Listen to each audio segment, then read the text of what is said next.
Welcome guys to this quick virtual walk around of our stunning storm white pearlescent Nissan Juke Nismo RS. The beefed up steroid ridden version of the normal Nissan Juke. This one obviously packs a much bigger punch with 215 brake, and of course it's got all the Nismo or Nissan Motorsport styling all around. It's a really good looking car, and it does offer real uprated performance. But it does still retain its real practical nature for a family of any size. So, why should you consider this Juke? Let me get stuck in. You've got your main beam headlights here, which are halogen, and then you do have your LED daytime runners on the bespoke light in there. And as you can see, even in this light, that storm pearl white gives it a real nice white finish, real high gloss levels, and it's got a nice yellowy fleck in certain lights. Now moving down, you can also see that you've got your front fog lights down here, and you've got the gorgeous Nismo styling part of the splitter kit, which is in titanium grey or ferret grey with the red Nismo accessories as well. Moving around, you've got your black mesh honeycomb grille with of course your Nismo RS badging, and you've got your big chrome Nissan badging all the way around. It's a fantastically looked after example, one that was owned by an enthusiast, as most of these are now. And that's obvious by seeing that he's also put on the matching red alloy gaiters here, just to protect the outer edge of the Nismo RS specific alloy from being curbed.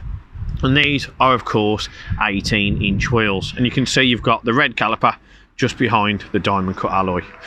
Now moving down, again part of that real nice sumptuous JDM Nismo styling is of course the ferret grey and the red, which is the colourway all the way out on the side skirts.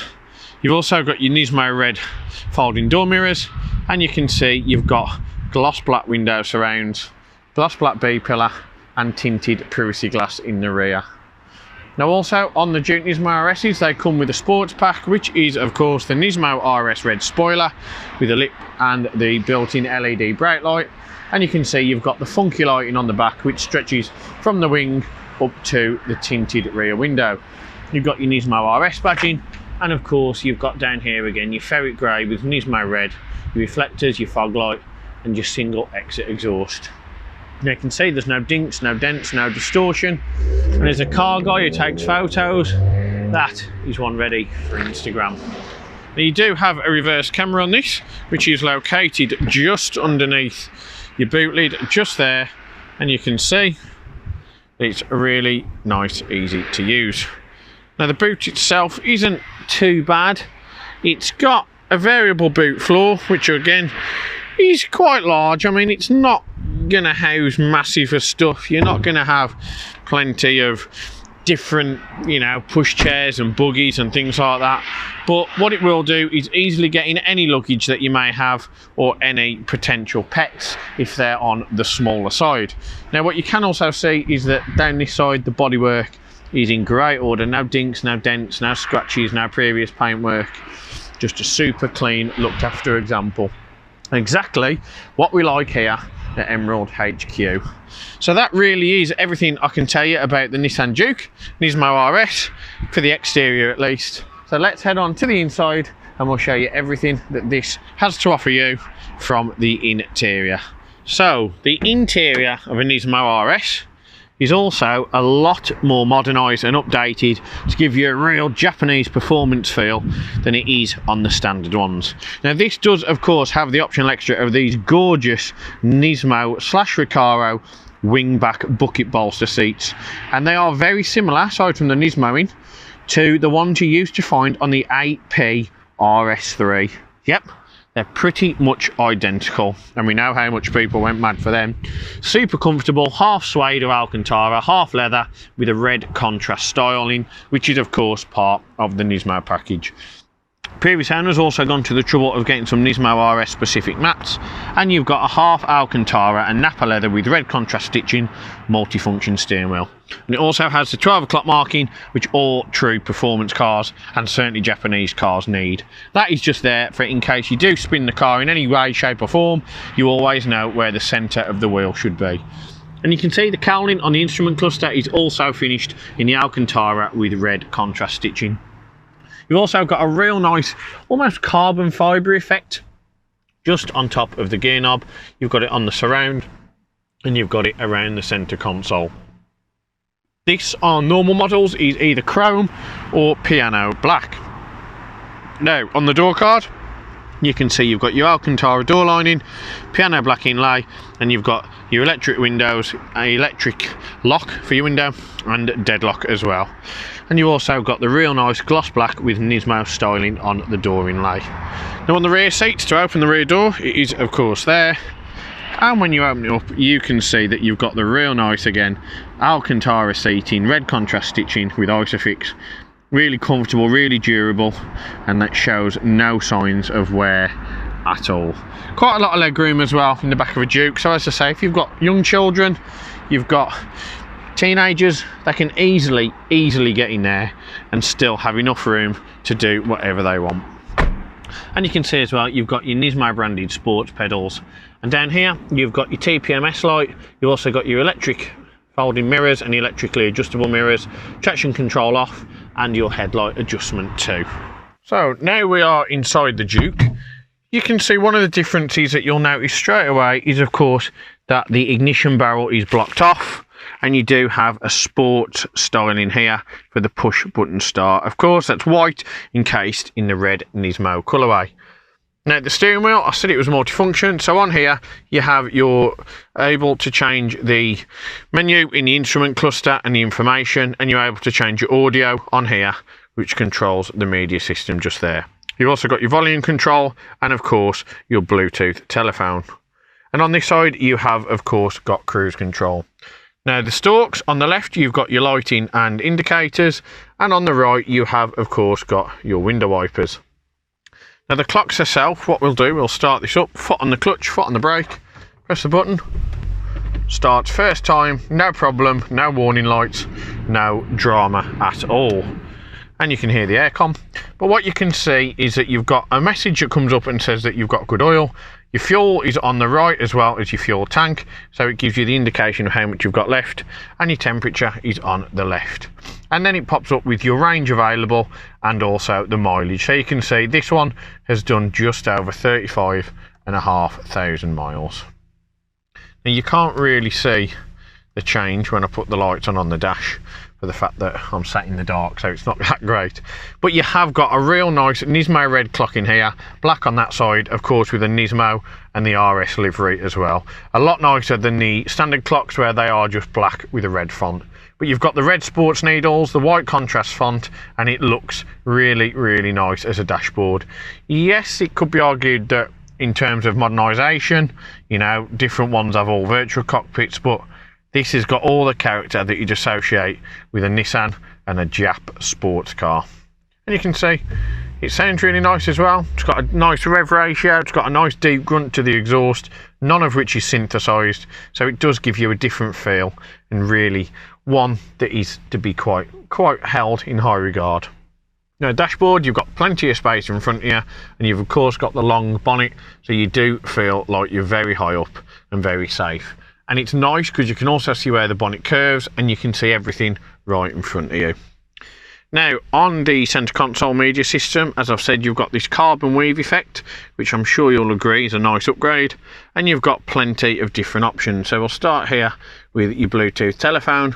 Simply connect device and you'll be well away and ready to speak to people on the go. You've got radio, which if you click that you can see you've got FM, or you click it again to go to AM, or you can have DAB. Now we all know, as I say on every video, if you've got the capability for DAB, the other two are quite redundant. You've also got here your CD, you've got auxiliary, so you can do Apple and Android, and you can also do traffic alert with that button just there. If you click on camera, you can see if you've got your guidelines on or not, and you can turn the media system off or the volume up and down with this button here. You click on map, you can see you've got your little sat nav screen, which is really, really helpful to high contrast, high resolution, but there's no glare, no feedback, nothing like that. It's really, really simple to use as well. If you click on menu, click enter destination, and it's that simple. If you click on nav, you'll get back on there, and you can also click on info, go on my apps, which I wouldn't recommend doing whilst driving, but that's up to you. And you can also go on eco score and see how well you're driving, or you can reset it and start it afresh. You've also got day and night mode, and you can click on setup and change the audio, the system, the Bluetooth, the nav, many different options. And here, this will zoom obviously in and out of your sat nav just to see how close you are to the road. Now you've also got this real funky gizmo, which is of course the climate control. Now my favourite bit about this whole system is you've got climate, which look like real plain analog buttons, nothing to write home about, but click it and it all changes. Now that, every time I do it, I just think is such a cool feature that the buttons look like they're stationary, but they're actually all digital. So on here, you can see if you push it, you get your auto aircon, which will automatically adapt. It's not dual zone, so on here it is one temperature for everybody. And you can turn that temperature down, you can turn it up using the dial here, or you can turn it off using that button. You can click aircon if you want air conditioning, or if you don't, you can just use your manual heater. Now you can turn it off, as I've said there, and you can change of where the air is distributed into the cabin, whether you have it on the windscreen and your feet, the windscreen, and you've got your recirculation and where the air is portrayed into the cabin here, whether through the car or recirced in the car as well. You can also choose where the air is distributed on this side, onto the passenger or the driver. And you've got your rear screen here, and you've got the severity of which it's blown in on this dial here. Now on driving mode, you can see you've got three different options. You've got normal, sport and eco. Normal gives you a nice little torque meter, it just tells you everything and your battery level, which is really cool, and a nice little tip of the cap to the sports and performance background that it comes from. Now normal mode will just be a comfort setting, it'll automatically adapt and won't give you anything really different or sup any power. Now if you click on sport, you'll see you get your boost gauge and you get all your different options in what they are. Now what I would do in this one, I would be very careful, because this can give you an uprated throttle response and a higher rev ratio, which obviously you are in control of, but it'll allow you to do it a lot easier, and it's a lot quicker as well. Eco, obviously it's quite the opposite. It will suck some power from the engine and almost detune it, if you will, to allow that you have a better eco level and you drive it saving the planet, so it's miles per gallon over miles per gallon. Now if you click on setup, what you do to use this menu is you use this button here, and you see you can change all the different things.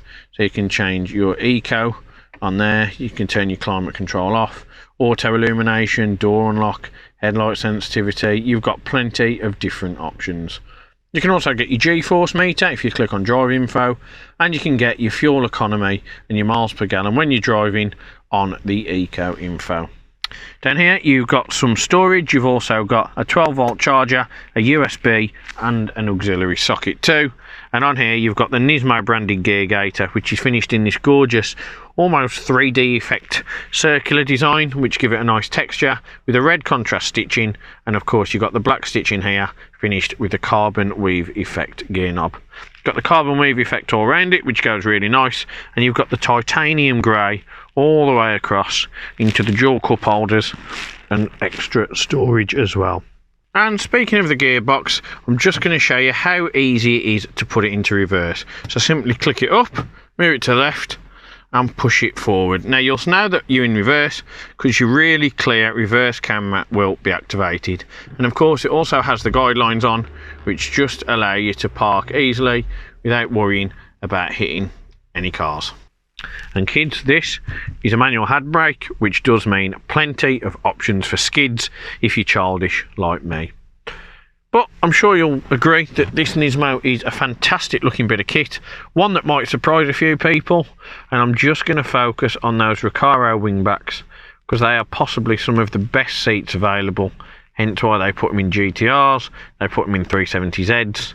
They're not a brand that mess around when it comes to performance seating.